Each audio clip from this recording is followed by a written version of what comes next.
Ini bagaimana kabarnya? Alhamdulillah sehat juga Ibu. Tetap bahagia ya? Iya. Gimana apa nih? Ada bisa dibantu nggak? Iya Ibu, ini saat ini saya kan sedang mengikuti program calon guru penggerak ya Bu ya, angkatan 9, dan ingin mewawancarai Ibu dalam kesempatan ini ya, karena wawancara ini merupakan salah satu bentuk tuntutan kepada kami untuk menyelesaikan tugas kami di modul 3.1. Tentang apa nih? Iya, modul 3.1 ini berhubungan tentang pengambilan keputusan berbasis nilai kebajikan sebagai seorang pemimpin. Dilema etika ya? Iya, Moral ya? betul. Saya yakin juga pasti di sekolah ini kan ada permasalahan-permasalahan yang mungkin Ibu hadapi. Namun fokus kami memang dalam wawancara ini mengenai yang tadi Ibu utarakan, itu mengenai dilema etika dan bujukan moral begitu. Jadi saya mohon kesempatan dari Ibu untuk bisa menjawab pertanyaan-pertanyaan saya yang berhubungan tentang dilema etika dan bujukan moral. Ya, silakan Pak Arif, boleh. Iya, baik Bu, saya mulai saja ya Bu ya. Silakan. Oke, dari permasalahan-permasalahan yang mungkin Ibu pernah hadapi sebagai seorang pemimpin di SDN Makassar 06 pagi ini, pastinya kan pernah menghadapi namanya dilema etika dan bujukan moral gitu Bu. Nah, selama ini bagaimana Ibu dapat mengidentifikasi kasus-kasus yang merupakan dilema etika atau bujukan moral tersebut? Iya, baik Pak Arif, betul sekali ya.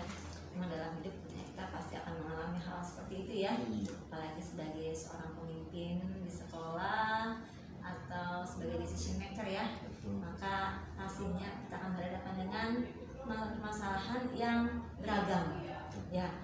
Itu kasusnya itu bisa terjadi, itu bisa akan memilih antara dua pilihan, tapi dua-duanya punya nilai-nilai luhur dua-duanya. Atau ada juga pilihan yang memang satunya memang benar, tapi satu lagi adalah atau salah. Nah, itu bagus juga sih dengan ada keilmuan di CGP itu ya. Kita pernah ada istilah dilema etika, di mana kita harus memilih dari dua hal yang secara moral adalah benar. Dan pendidikan moral itu memilih dua hal yang satunya benar, satunya salah. Waktu itu pasti tentu kita akan pilih yang benar ya untuk pendidikan moral ya. Nah, dilema etika ini yang kita perlu sekali lebih berhati-hati dan mencermati supaya jangan sampai nanti kita salah putusannya. Bagaimana? Yang pertama tentunya kita mengidentifikasi dulu nih kasusnya, identifikasi dulu siapa saja yang terlibat, nanti kita hasil akhirnya bagaimana nanti, akankah itu merugikan satu pihak atau bagaimana. Jadi dan itu juga nanti nggak bisa serta merta kita langsung ketika kita memutuskan sesuatu, kita nggak bisa langsung memutuskan kita ini refleksikan nih, nah mereka bagaimana, apakah ini sudah benar. Nah, jadi tadi yang pertama kita identifikasi dulu kasusnya, identifikasi dengan baik, lalu kita cermati nilai-nilai apa yang ada di hal-hal tersebut, pertama secara moral, dan lalu siapa saja yang terlibat, dan tadi ya hasil akhir bagaimana. Dan kita juga perlu banget ya diskusi dengan partner kerja kita gitu Pak Arif. Iya, berarti selama ini Ibu melakukan, yang pertama Ibu lakukan itu mengidentifikasi permasalahan tersebut. Betul. Mencermati nilai-nilai apa yang bertentangan. Betul. Kemudian siapa saja yang terlibat. Dan tentu saja Ibu melakukan koordinasi atau berdiskusi dengan rekan-rekan atau tim manajemen Ibu di sini. Betul sekali Pak Arif. Luar biasa Ibu. Kemudian Bu, untuk pertanyaan nomor 2, selama ini bagaimana Ibu menjalankan pengambilan keputusan di sekolah Ibu, terutama untuk kasus-kasus di mana ada dua kepentingan yang sama-sama benar atau sama-sama mengandung nilai kebajikan. Dalam arti lebih identiknya ke dilema etika ya Bu ya, benar lawan benar gitu. Nah Ibu bagaimana Ibu menyingkapinya?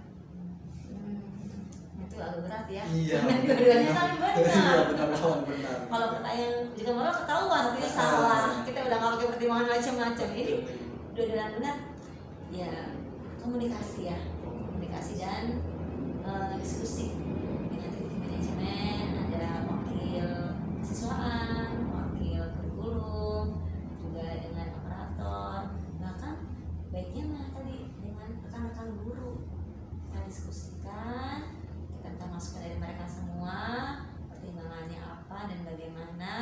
Lalu setelah itu kita ambil saran-saran yang terkait yang pokoknya yang sesuai dengan ini, yang lebih baru kita refleksikan lagi nih, kira-kira ini konsekuensinya bagaimana ya nanti, apakah perusahaan yang sudah kita ambil ini bisa dipertanggungjawabkan, dan apakah ini sudah pada asas kesetaraan dan juga pemerataan pada hak-hak anak semua ya, dengan masalah anak, dan apakah ini sudah dalam prinsip pengambil perusahaan yang bisa dipertanggungjawabkan. Seperti itu. Harus mau mengkomunikasikan dengan tim ya, dengan guru-guru juga, karena pasti akan ada banyak masukan dari mereka nih ya. Tiap kepala kan suka berbeda ya, kiranya seperti itu. Berarti menarik juga ya Bu ya, intinya dalam hal menjalankan keputusan berarti Ibu mengkomunikasikan dahulu, mendiskusikan dahulu dengan tim manajemen, kemudian dengan rekan-rekan guru, bahkan mungkin dengan pihak-pihak yang terlibat lainnya yang bisa memberikan jawaban kepada Ibu, sehingga nanti Ibu juga bisa memilah-milih, kemudian merefleksikan ke depannya ya Bu ya, apakah ini nanti ada efeknya atau tidak dan sebagainya. Baik Ibu. Yang pertanyaan ketiga Bu, langkah-langkah atau prosedur seperti apa yang biasa Ibu lakukan selama ini dalam mengambil sebuah keputusan? Yang pasti ini sih kayak ini dulu, kita kenali dulu nilai-nilai apa sih yang berseberangan ya. Ada ya, apabila itu hanya rasa iba atau juga bikin keselamatan ya. Lalu setelah itu menentukan siapa yang terlibat tadi ya, dan siapa yang nanti akan kena dampaknya langsung dari hasil keputusan tersebut. Kita sudah dapatkan semuanya, sebutkan juga bukti-bukti fakta-fakta yang ada, terus itu jadi acuan deh buat saya memutuskan keputusan supaya lebih ya, harapannya bisa diterima oleh semua pihak ya. Baik Bu, berarti Ibu untuk langkah-langkahnya berarti mengenali dulu ya nilai-nilai yang berseberangan, kemudian menentukan siapa saja yang terlibat untuk memutuskan keputusan tersebut, dampaknya bagaimana, dan tentu saja mengumpulkan bukti-bukti dan fakta sehingga nanti Ibu bisa mengerucutkan keputusan apa yang terbaik untuk Ibu tentukan. Baik Ibu, pertanyaan berikutnya yang keempat ini mengenai hal-hal apa saja yang selama ini Ibu anggap efektif dalam pengambilan keputusan pada kasus-kasus dilema etika. Yang saya anggap efektif itu ya tadi kualitasnya kali ya. Kualitas keputusannya itu sama penerimaan dari keputusan saya buat. Kualitas ini kita lihat dari kesesuaian antara pokok permasalahan dengan endingnya atau pusat akhirnya. Terus kesesuaian penerimaan ya, penerimaan dari berbagai pihak yang akan pastinya terlibat langsung dengan tadi. Contohnya nih saya dibuat di Musrita nih, seperti penerimaan masalah siswa baru kan, memang kita sekarang sekolah punya standar ya, sekolah terus bagus, sekolahnya bagus. Namun di sisi lain sekolah itu anak-anak tidak punya hak kan mendapatkan sekolah dimanapun dia belajar. Betul.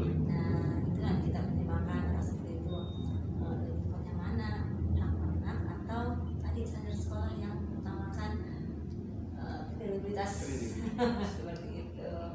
Nah jadi itu juga perlu kehati-hatian juga, tapi ya pastinya kita lihat nanti hasilnya seperti apa, ending maksudnya ya. Kalau memang lihat dari aturan berarti emang semua anak berhak untuk mendapatkan sekolah yang mereka inginkan, yang dekat dengan rumah yang layak. Berarti Ibu lebih cenderung mungkin dalam hal dua ketetapan, yaitu kualitas keputusan dan penerimaan dari berbagai pihak atas keputusan yang Ibu buat. Tapi sepertinya Ibu sudah menggunakan namanya berbasis aturan dan berbasis akhir, dalam arti begitu. Aturan, ibu menggunakan aturan yang menetapkan bahwa semua siswa itu berhak namanya bersekolah, tapi ibu juga memperhatikan juga basis akhirnya itu adalah kompetensi kedepannya atau buat sekolah kedepannya begitu.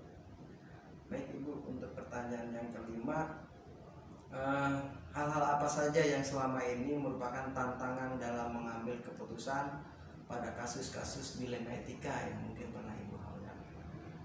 Ya, namanya tadi ya, keduanya itu hal yang benar, hanya berseberangan, itu pasti tantangannya besar banget. Apa kemampuan kita, ketegasan kita untuk menentukan suatu hal ya, dan juga apa nih kalau udah situasi itu kompleks, udah rumit dan penuh ketidakpastian juga apa pilihannya itu benar-benar gimana ya, pokoknya tadi antara aturan atau hati nurani dan bicara itu tantangan banget tuh. Jadi ya tantangannya ya harus berani tegas untuk mengambil pesan dan tadi berani untuk merefleksikan dulu sih. Berarti untuk yang tantangan ibu adalah ketegasan keputusannya bu ya, apalagi di mana itu hubungannya sama dilema etika benar lawan benar. Yang pasti ibu juga seperti yang ibu katakan merefleksikan apa yang harus ibu hadapi ketika ibu memilih yang benar versi yang ini melawan benar versi yang kasihan, seperti itu ya bu ya. Iya ibu. Baik ibu, yang pertanyaan berikutnya, apakah ibu memiliki sebuah tata cara atau jadwal tertentu dalam sebuah penyelesaian kasus dilema etika? Apakah ibu langsung menyelesaikan di tempat atau memiliki sebuah jadwal untuk menyelesaikannya? Seperti dalam bentuk atau prosedur seperti apa yang ibu jalankan? Kalau jadwal kita sih ada ya, semacam briefing di pagi hari sama di sore hari, yaitu untuk mengetahui dan juga untuk kita sharing ya, dan di sore hari sebelum pulang kita merefleksikan apa yang sudah kita laksanakan. Nah itu sifatnya rutin, sambil kita juga berdoa sebelum mulai aktivitas sama setelah mulai aktivitas. Lalu tapi kalau memang kita ada kondisional yang urgent ya kita langsung menyegerakan untuk mengadakan pertemuan ya, tidak juga dari tadi kondisi permasalahan seperti apa. Kalau memang berada urgent ya nggak mau, kita nggak nunggu briefing sore pulang sekolah atau nunggu besok paginya, tidak, kita saat itu juga. Kalau memang itu sifatnya masih bisa dibicarakan dengan waktu yang nanti ya kita gunakan waktu briefing pagi sama briefing sore. Juga kita di siang hari juga seminggu sekali ya ada kegiatan berbagi praktik baik dengan teman-teman kan, itu juga bisa jadi sarana kita berkomunikasi dan juga meminta saran masukan teman-teman terkait dengan kasus-kasus yang dihadapi di sekolah. Ya, menarik sekali ya Bu. Berarti sebenarnya Ibu udah punya jadwal perencanaan ya Bu ya, tapi tergantung kondisi permasalahannya ya. Kalau permasalahannya urgent, sepertinya Ibu langsung memanggil mungkin tim manajemen atau yang pihak-pihak yang benar terlibat agar bisa mencari jawaban itu dari permasalahan yang Ibu hadapi. Kalaupun misalkan permasalahannya adalah bisa diputuskan lebih lama, berarti Ibu menggunakan briefing pagi atau sore dengan rekan-rekan guru yang lain. Baik Ibu, pertanyaan berikutnya, adakah seseorang atau faktor-faktor apa yang selama ini mempermudah atau membantu Ibu dalam mengambil keputusan dalam kasus-kasus dilema etika? Nggak ada lah ya. Ada itu malah itu orang-orang yang mempermudah kita tadi kan, di manajemen, teman-teman guru, bahkan juga sering dengan atasan ya, dengan para pengawas, juga dengan teman-teman rekan sejak sama kepala sekolah. Itu juga kan mereka punya pengalaman-pengalaman yang mungkin sama dengan kita ya kasusnya atau berbeda, itu jadi buat bahan pertimbangan kita. Sekolah faktor-faktornya tadi ya, mungkin kita buka kembali ya, sudah prinsip mengambil keputusan. Langkah-langkahnya nah itu bagus banget itu. Kalau diterapkan bagus banget itu. Berarti Ibu selama ini sudah ini ya Bu, ya. Maksudnya sudah menerapkan ya 9 prinsip. Sebagian. Baik, berarti di sekolah ini dalam kepemimpinan ibu sudah ini ya, maksudnya orang-orang yang membantu ibu itu adalah tim manajemen sekolah, dan tentunya yang ibu jelaskan, ibu sering berdiskusi atau meminta arahan dari pengawas ataupun sesama kepala sekolah dari sekolah lain ya Bu. Baik, untuk pertanyaan terakhir ini Bu, dari semua hal yang telah ibu sampaikan, pembelajaran apa yang dapat ibu petik dari pengalaman ibu mengambil keputusan tentang dilema etika? Menilainya banyak ya. Pertama, kita harus mengetahui tadi ya 9 langkah mengambil keputusan. Jadi tidak serta merta untuk memutuskan suatu hal, harus perlu kehati-hatian. Jangan sampai tadi bisa menyebabkan orang tertentu terugikan dengan keputusan kita. Dan juga sebagai seorang pemimpin tentunya harus banyak sharing juga ya, dan jadi mau mengupas kembali prinsip-prinsip pengalaman saya yang baik bagaimana terhadap orang lain, terhadap anak-anak didik, terhadap guru-guru. Ya mau belajar lah ya, mau belajar mengendalikan diri dan emosi, dan juga hati-hati. Dalam arti hati-hati di sini dalam artian tadi mengidentifikasi kembali, mencermati kembali apa-apa nilai moral yang berseberangan, supaya semuanya bisa terpuaskan ya, bisa sesuai dengan penempatan. Terima kasih Bu, banyak sekali nih pemahaman-pemahaman baru untuk saya mengenai pengambilan keputusan yang ibu lakukan dan ibu terapkan di sekolah ini ya. Baik Ibu, terima kasih Bu sudah meluangkan waktunya untuk menjawab pertanyaan-pertanyaan saya, untuk menyelesaikan tugas saya di modul 3.1 ini ya Bu ya. Saya sangat senang sekali banyak pemahaman dan materi-materi penjelasan dari Ibu mengenai langkah Ibu mengambil keputusan dalam permasalahan yang Ibu hadapi di sekolah ini, yang nantinya juga mungkin sebagai bekal saya nanti ketika menjadi seorang pemimpin. Pasti akan berkecimpung juga dengan anak-anak di kelas. Betul, Ibu, khususnya kepada anak-anak di kelas, benar sekali. Ya, Sukses buat Pak iya, Ali. terima kasih banyak Ibu atas wawancaranya hari ini. Mohon maaf mengganggu waktunya Ibu. Assalamualaikum Ibu. Waalaikumsalam warahmatullahi wabarakatuh. Waalaikumsalam warahmatullahi wabarakatuh. Bagaimana kabar Pak Andre? Sehat alhamdulillah. Alhamdulillah Pak Andre. Iya, mohon maaf Pak Andre, saya bertamu ke sekolah Bapak Baik, ini. baik. Perkenalkan, nama saya Arif Wahyu Hidayat dari SDN Makassar 06 pagi. Saya hadir di sini, mohon maaf ingin mengganggu waktu Bapak untuk berdiskusi dan berdialog dengan Bapak. Sehubungan dengan itu, kenapa saya datang ke sini? Saya saat ini sedang mengikuti program calon guru penggerak angkatan 9 Pak. Nah, berhubung saya sedang mengikuti program calon guru penggerak, ada tugas yang harus saya selesaikan, yaitu di modul 3.1 mengenai pengambilan keputusan berbasis nilai kebajikan sebagai pemimpin. Nah, di mana dalam modul 3.1 ini saya ingin mewawancari Bapak sebagai kepala sekolah. Baik, baik. Saya bisa bantu insyaallah.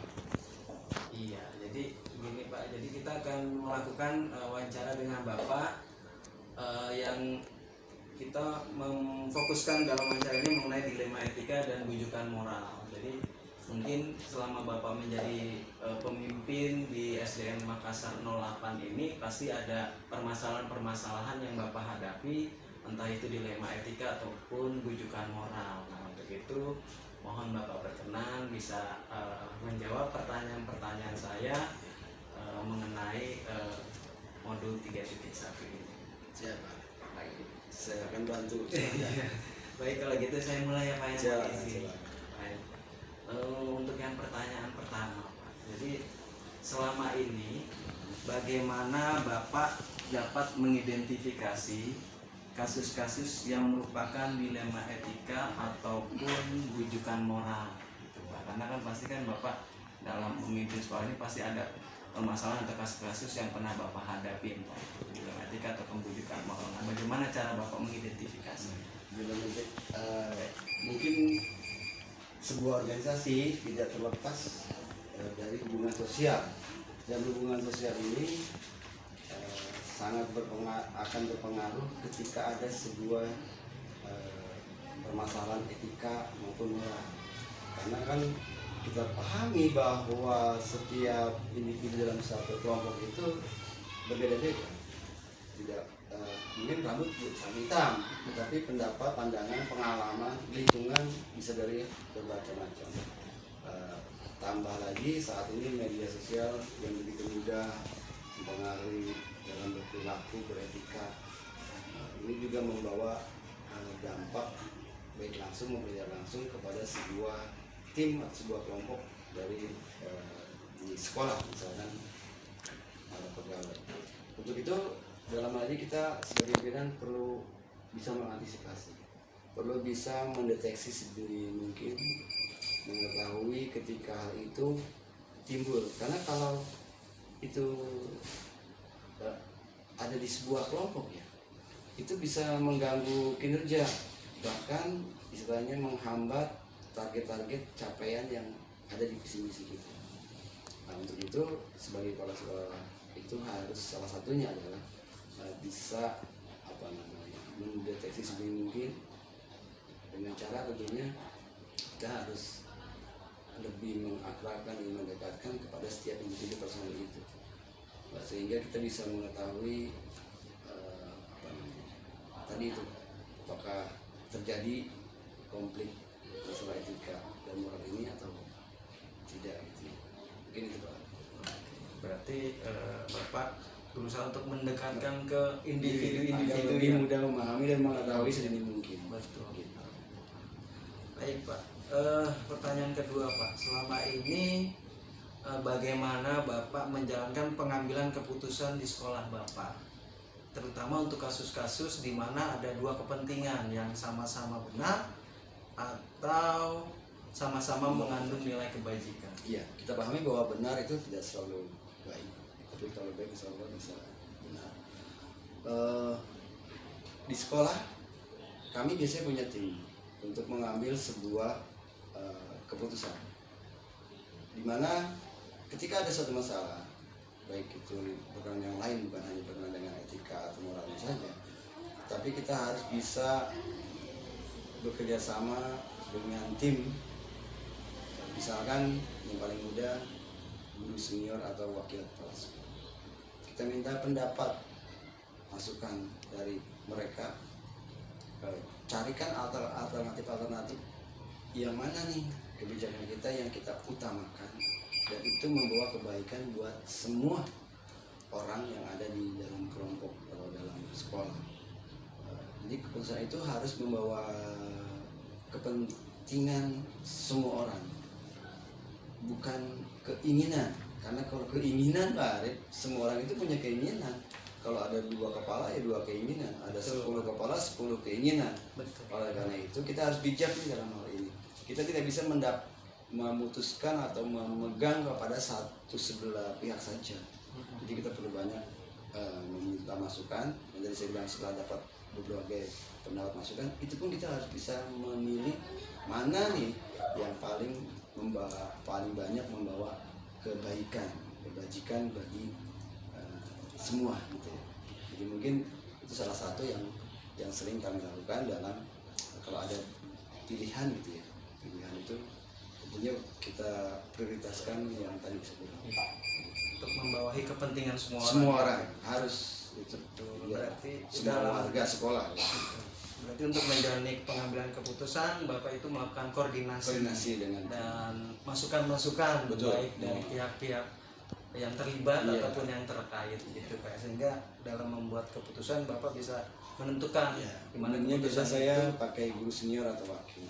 Guru senior atau karena biasa mereka lebih banyak pengalaman paling betul dengan kita. Baik Pak.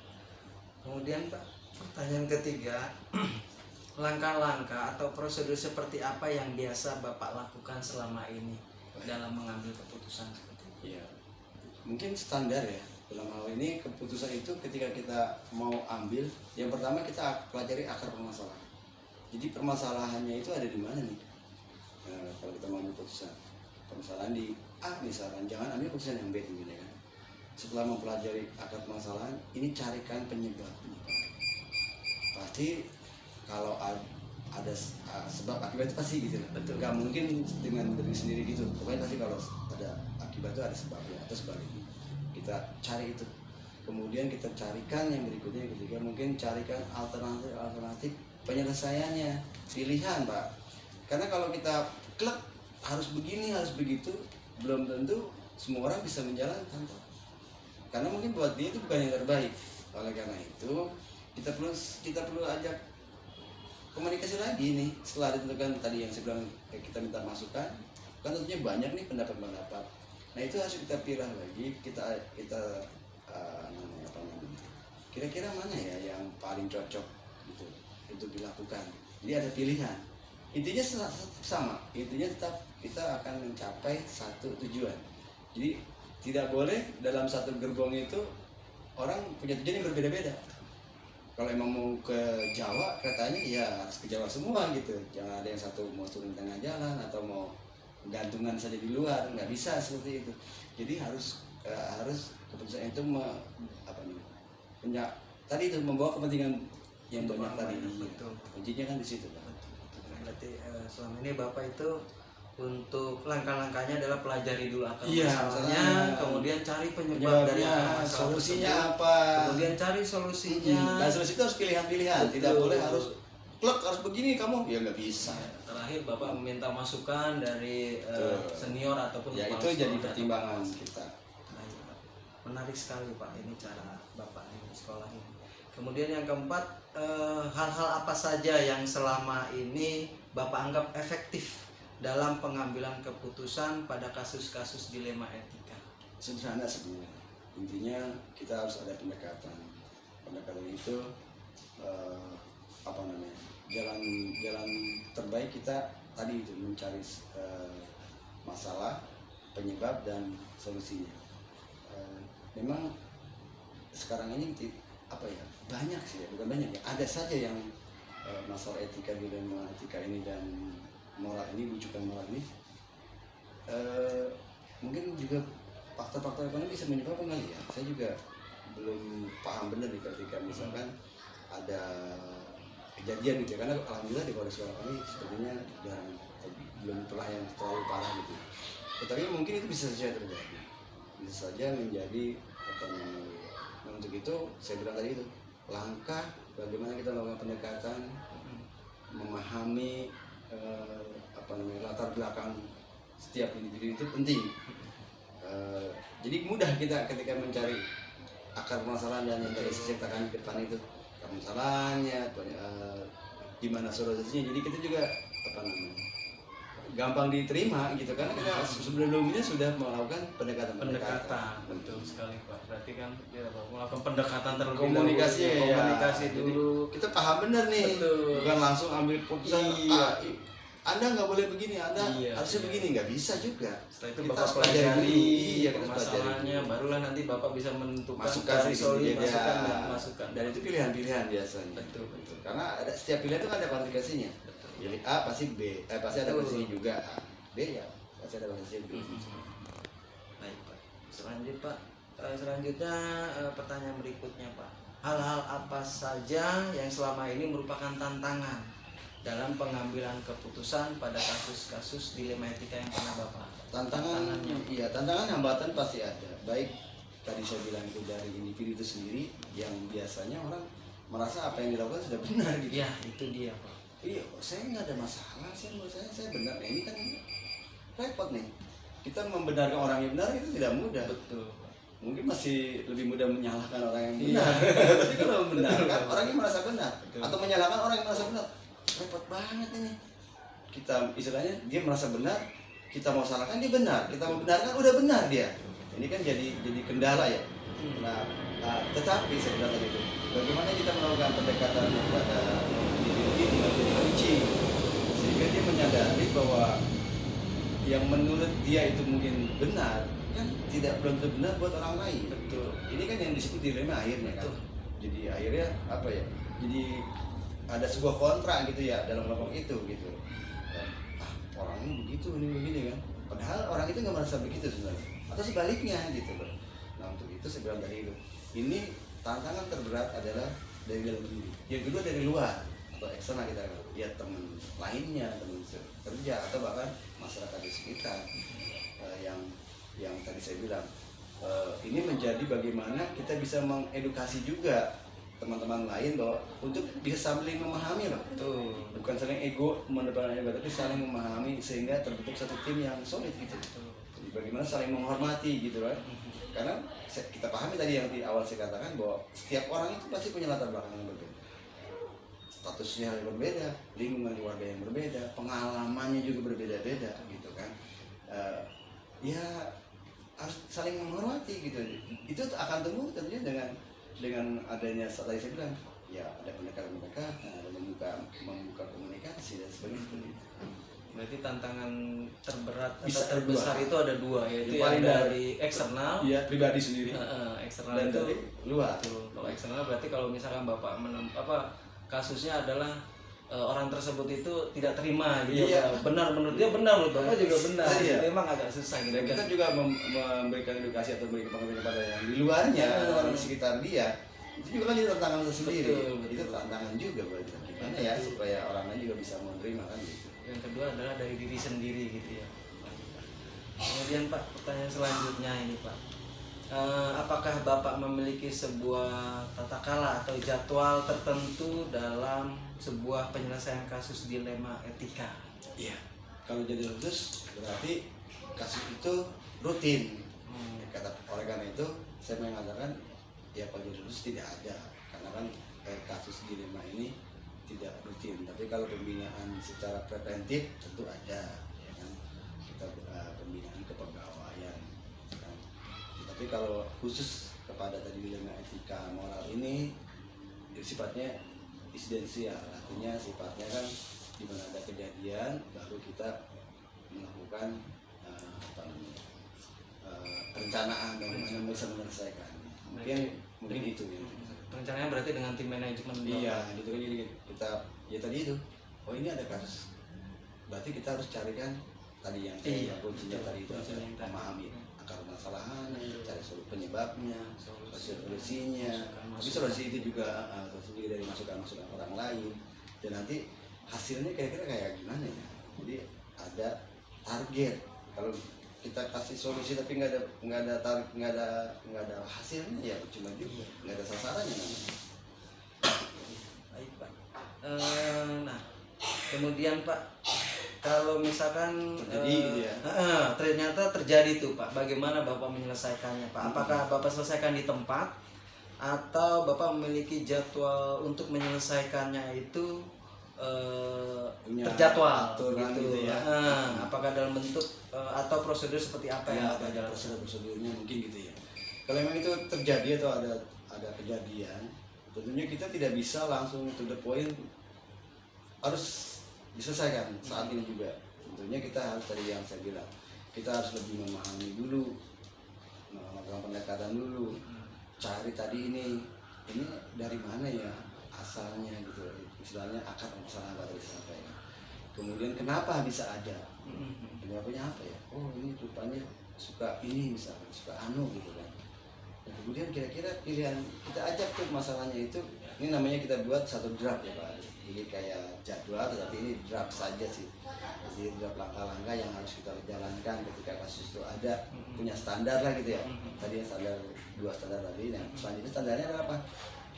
Kita berkomunikasi nih dengan teman-teman sejawat yang senior atau wakil kepala sekolah. Ini loh ada kasus kayak gini, akar masalahnya ini kita ceritakan. Nah itu semua terdrap gitu ya, nggak bisa yang sifat.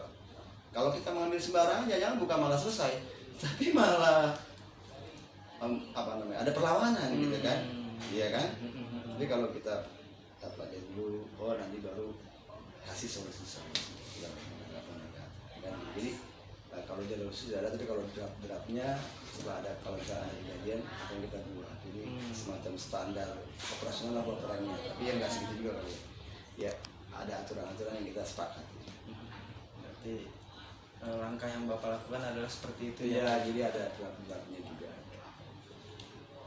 Lanjut ya Pak ya. Pertanyaan berikutnya itu dalam membuat keputusan Bapak itu apakah ada seseorang atau faktor-faktor yang selama ini mempermudah atau membantu Bapak dalam mengambil keputusan dalam kasus-kasus Dalam tersebut? kasus-kasus seperti ini mungkin saya bersyukurnya apa ya? Pertama, kami punya tim yang bagus. Tadi itu melibatkan wakil, melibatkan guru senior yang mereka secara sukarela juga mau memberikan masukan, memberikan bimbingan kepada teman-teman yang katakanlah ketika ada satu masalah, ya masalah apapun gitu.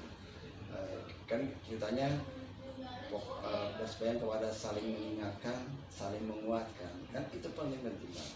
Kalau ada jadi salah satu trik pencegahan sebenarnya. Jadi ketika nggak perlu sampai nanti dia besar kasusnya, kalau sampai istilahnya sudah membakar segalanya, mending kita pakai prinsip tadi itu, saling mengingatkan. Jadi tim yang solid itu apa ya, selalu mengingatkan, dan yang diingatkan itu tidak boleh, bukan tidak boleh ya, jangan menganggap yang mengingatkan itu jadi sok pengen tahu gitu, sok ikut campur tangan, bukan.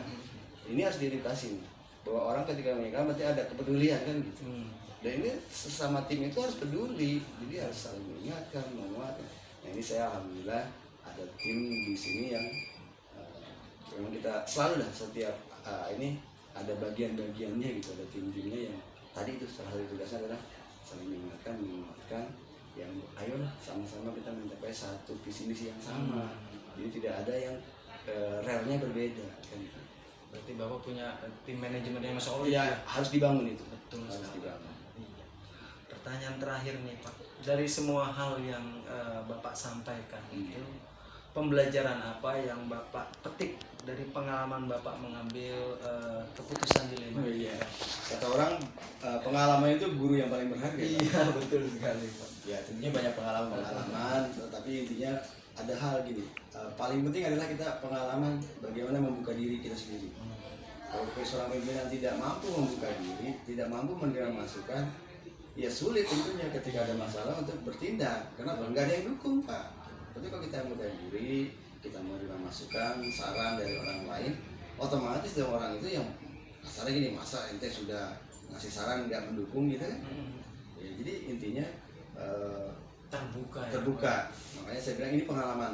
Kalau kita makin terbuka, makin menerima masukan, orang juga senang dan mendukung kita. Tapi kalau kita menutup diri, ya, pengalaman berikutnya mungkin adalah bagaimana kita pelajari bahwa sebenarnya masalah itu pasti ada akarnya dan ada penyelesaiannya. Betul. Enggak, kalau bahasa sederhananya orang suka ngomong nggak ada masalah yang nggak ada jalan keluarnya gitu loh.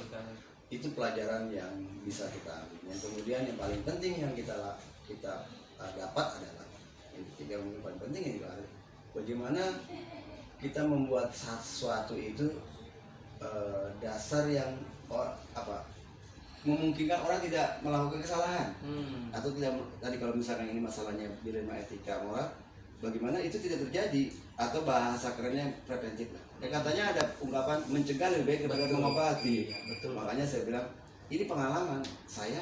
Oh iya, ternyata memang bagaimana kita memprediksi bagaimana sesuatu itu tidak terjadi yang negatif yang menghambat atau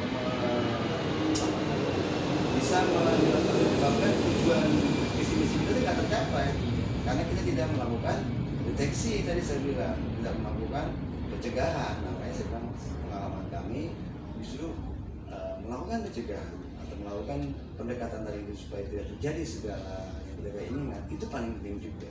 Jadi itu yang menurut saya pengalaman-pengalaman yang selama ini saya bisa dapati gitu. Luar biasa sekali Pak, ini penjabaran dan penjelasan Bapak ya. Jadi pengalaman saya juga pemahaman saya Mudah-mudahan juga untuk memahami dari modul 3.1 ini Pak, untuk kedepannya. Terima kasih Bapak sudah meluangkan waktu. Sama-sama Pak, maaf juga kalau kurang pas jawabannya, masih kurang jelas gitu ya. Iya, saya mohon maaf mengganggu waktu Bapak. Ya. Terima kasih untuk waktunya dan penjelasannya Pak. Terima kasih. Iya. kurang lebih itu saja Pak. Assalamualaikum. Waalaikumsalam warahmatullahi wabarakatuh. Semoga sukses. Iya, terima kasih.